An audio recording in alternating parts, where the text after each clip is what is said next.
Feels so special, man. I'm sure my parents are probably just as excited, if not more excited, about me being back home, and my mom being full-blooded Sicilian. She's excited she gets to continue to cook for me and be the mom. So they're really excited about it. But I'm thrilled, man. I mean, going into the off season, I knew the chances of me getting traded were pretty high.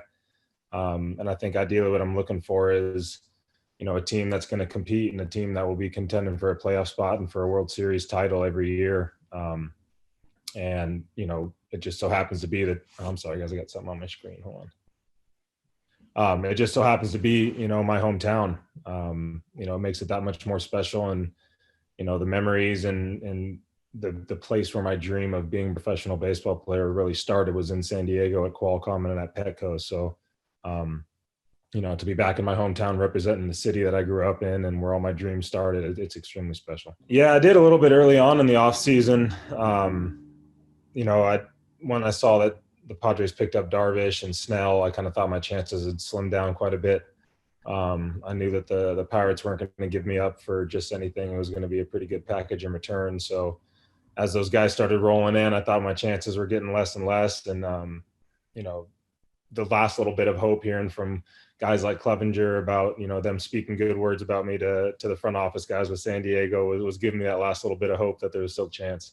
My dad, he was a cop for 20 years in San Diego. He's a private investigator now. So he's been in the law system for a while. And he had some really close friends when I was a kid, and Kevin Mitchell was one of them. And Kevin Mitchell was over at the house all the time and, taking me to the field to work lessons and doing little things. So my dad introduced me to the game at a really young age and put me around the right people, to help grow my love for the game. And I remember waiting for him every day when he got home from work to pick me up and take me down to the stadium. We would go pretty often at Qualcomm, but by the time they went to Petco, we had season tickets. And we were out in right field, right above the right field wall. I remember my first ball I got thrown to me in the stands was from Mark Kotze. Jake Peavy was my favorite pitcher growing up with the Padres. Just his personality and the attitude that he pitched with was kind of the same way I felt that I was when I was on the field. And I was always a little bit afraid to let my emotions show and to get too emotional on the field. But seeing a professional and a big leaguer go out and compete and show his emotion and show the passion that he had kind of gave me that confidence that, what I was doing was okay. Yeah. I mean, if you grew up in San Diego, beat LA was a chant that was ingrained in you as a kid. I'm excited to be a part of that rivalry. It's the biggest rivalry that I grew up around in sports. So to be a part of that is really cool. But I think all the pieces are there. I think it took a little bit of experience of getting into the playoffs and seeing what the atmosphere is like.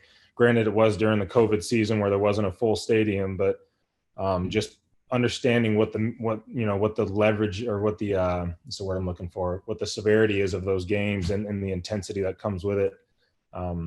It's hard for people that haven't been in the postseason for a while to get in their first year and run all the way through and not hit some speed bumps along the way. So I know all those guys that competed in their last year and made it to the round that they did. That leaves a real sour taste in your mouth, I'm sure. And, getting a little bit of experience of what it's like in those big moments and just understanding now how to calm yourself down, how to even prepare going into those games mentally. Those are all things that you don't get unless you actually get put in that situation. So. Hey, Joe, welcome back to the Hood. What's up, Bernie? Not much. How you doing? You in East County right now? I'm actually down in PB. I'm at a little Airbnb. I was living in Bankers Hill this off season, and I intended on going out to Arizona for a little bit, but decided to stick around for the last 2 weeks to kind of see what was going to happen with trades and if I was going to get moved or not. And sure enough, I ended up back in San Diego. So okay, cool. I'm in PB right now. Well, East County is very excited. Fletcher calls everything. Okay. You won a World Series, so you know what it takes. Padres have high expectations. Their fans certainly do. From what you see on paper, I know it's early and it's back to being a marathon, but do you think the Padres are capable of doing it? Absolutely, man. You look at the caliber of players on this team and the types of personalities. I don't know a ton of these guys very well, but I've played against them a lot, and I know a lot of guys that have played with them. And it doesn't just take a talented team. It takes a little bit of grit, a little bit of personality, a little bit of swagger. It takes all those things to make a good team, and it really takes a good camaraderie amongst the group. Guys that trust in each other, guys that will play for the guy next to them and not for themselves. There's so many things that make up a championship caliber team, and this team seems to have every one of them. All right. Thank you, Joe. Thanks. Marty Caswell, 1360. Hi, Joe. What was your dad's reaction when we got the news that you were traded to San Diego? And does he still have season tickets behind home plate? He does not, but he was extremely thrilled. My dad's had some health issues in the past, which is partially handicapped him, where he just has a difficult time getting around. So he doesn't get to make it out to nearly as many games as he would like to, with flights and whatnot. And his health puts him a little bit more at risk for symptom or for diseases like COVID and certain other ones. So he's always been a little bit, held back when it comes to being able to travel and watch me play. So they make when I come to San Diego to play, they came. We went to Arizona, they would drive out. Anything in LA or up the coast, they were always coming. But to be able to have his son, who he raised and provided everything for me to get to this level, for him to be able to be in the same town as me and watch me play every night is extremely special for him. And as a San Diego sports fan, I'm sure you're well aware of the void left in this city when the NFL team left. How much would it mean for you to be part of a team that brought the first championship to San Diego? Oh, it'd mean the world. I mean, I got a lot of friends and a lot of people that I grew up with and a lot of family that have high expectations for me in San Diego. And I can promise you that they're not any higher than the expectations I have for myself here. So, I mean, that's the ultimate dream. Anywhere you play, you're trying to win a championship, but, no championship would mean more than one for my own city. Thank you. Hi, Joe. I'm wondering what you're looking forward to most about being in a rotation with all of these big time arms. Just getting to learn from these guys, man. That's kind of one of the most exciting things about a trade is you get a whole clubhouse, an entire new staff full of minds to learn from, different experiences, different philosophies, different theories on approaches. You feel like you're making your debut all over again. You just got a brand new caliber of player and different minds to learn from and grab things. And especially when you look at our rotation now, I think we got three opening day or three aces of the staffs added to this team. So I'm extremely excited to just get around those guys and see what they have for me and what I can learn from them. Yeah, they're not messing around, man. I mean, it like another piece of being able to make it deep into the playoffs and make a World Series run is having some depth. And, although it seemed like they had a pretty good rotation before they added me, just adding an extra arm in there that's experienced some of those moments, and that, hopefully they agree that I feel like I'm a pretty good competitor. It just gives you another arm and a little bit more depth. And, I'm sure there's other guys like Gore and some of the prospects they have coming up that could fill my role just as easily. But you need depth in this game. And, you never know who's going to go down with injuries or what's going to happen to limit the staff. So the more you can have, the better. Joe, good to see you and welcome back to town. Curious, when did you get the SD logo tattoo logo tattoo on your arm? Dude, it's funny. I was FaceTiming my grandma today. They on one of I don't know what paper it was, but I got a picture from my aunt this morning of a big shot of me on the front page of some sports page, I think in San Diego, but my grandma had it, and they sent a picture of her staring at it, and they're like, she's been looking at this picture for an hour straight and she hasn't put it down. So I FaceTimed her and I pulled my sleeve up. I got this tattoo when I was 18 years old. It was one that I hand drew in my room. It was a baseball with the San Diego logo in it. It had my last name and the year I was born on it. And I was just so fired up to get a tattoo. I came home and showed my grandma, and she about to smack me in the head and said, "What are you doing? You don't even know if the Padres are going to draft you. What are you, crazy?" Just chewing me out. And I was just telling her that it was more so significant of being from San Diego than it was for the actual Padres.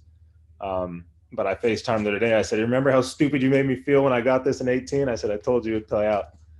So we had a cool little moment for that. But yeah, I've had that one since I was 18. And that was the first tattoo? That was my first one, yeah. What's it been like just kind of watching now from a distance, really over the last couple of years, the Padres, aside from just the acquisitions, the deadline and this offseason, like you mentioned, but with Tatis just building the excitement, being, according to a lot of people, the most exciting team in baseball, all the publicity they got, obviously making the playoffs. How was that as a hometown guy and a baseball guy, just watching that play out from a distance? Yeah, it's really cool, man. And I got to experience it firsthand in Houston. When I got traded to Houston, they were the worst team in baseball. I think 111 losses and nowhere near even sniffing the playoffs. And I was in the minor leagues at the time, but seeing the moves that were made with the coaching group, with how they were running the minor league system, with the guys that they were bringing in and trading for. I got to really live that uprising of the Houston Astros organization, and it's very similar to what you see in Pittsburgh or what you see in San Diego. And the more I'm around the game, you start to realize that from a fan's standpoint, it's always upsetting if your team's not making the moves to get the big name players and whatnot. But it's not an easy job for these GMs, and you got to really pick your window of time of when you think you can maximize it. And it's not about just winning for 1 year. You're trying to build something sustainable that can be good for multiple years and win multiple championships. So it's impressive to see what Preller and his team have done here. Joe, going off that, how much of the, I guess, reputation shift the Padres have undergone the last couple of years have you noticed just when talking to other players around the league? Has that been a pretty big shift in terms of just the conversation around them? Yeah, man, it's a certain level. I mean, everybody at the big league level deserves, a certain level of respect. But if you're a player and you're in the fight, there's some times when you just feel like you're overpowering a team and that you're beating them. And over the years, the word on the Padres has definitely changed over the last handful of years, whereas they're taken very seriously now as a serious contender team. And that lineup from top to bottom, there's not many weak spots there. It's not like you come in and you can really game plan for one or two guys in the lineup. There's, top through bottom, 1 to 9. It's you have to create a game plan for every one of those guys, and even the guys coming off the bench. Speaking of that lineup, I think a couple of years ago, Tatis had a couple crazy base running plays in Pittsburgh. What are your impressions of him so far? He plays fast, man. He plays with his hair on fire, and those are the kind of guys that I love playing behind me. That it's special to see a talent like his, but to see him have the whole package, the personality, the bat, the arm, the glove, he's got everything there is to like about a player. And I'm just really glad he's on my side now.